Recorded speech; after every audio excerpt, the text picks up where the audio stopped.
কংগ্রেসের সম্মান নেই নেতার, আছে শুধু অসম্মান। ভূপেন বোরাকে একঘরে করেছে কংগ্রেস। কংগ্রেস দিচ্ছে না সম্মান, সম্মান দেবে বিজেপি।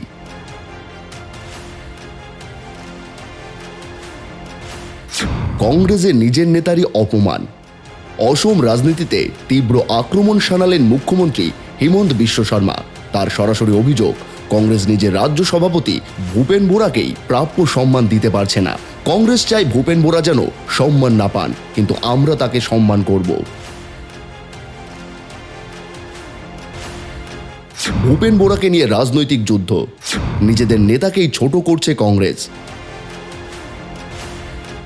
দলের মধ্যেই ভূপেন বোরার বিরুদ্ধে চক্রান্ত। অসম রাজনীতিতে নতুন বিস্ফোরণ।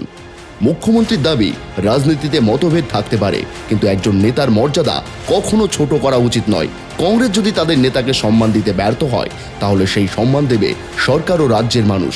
মুখ্যমন্ত্রীর আরও কটাক্ষ, আজ কংগ্রেসের ভেতরেই চলছে ক্ষমতার লড়াই।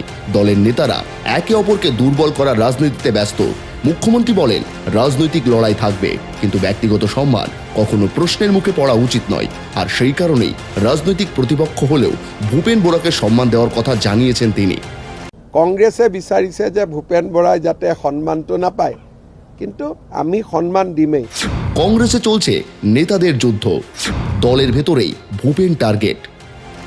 মুখ্যমন্ত্রীর এই মন্তব্যে এখন সরগরম অসমের রাজনীতি। কংগ্রেস শিবিরে শুরু হয়েছে তীব্র প্রতিক্রিয়া। আর রাজনৈতিক মহলে উঠেছে একটাই প্রশ্ন, কংগ্রেসে নেই সম্মান, আছে শুধু অসম্মান। রাজনৈতিক তরজা এখন তুঙ্গে। কংগ্রেস কি এই অভিযোগের জবাব দেবে, নাকি এই ইস্যু নিয়ে আরও তীব্র হবে রাজনীতির লড়াই? News desk report, voice 365 Bangla.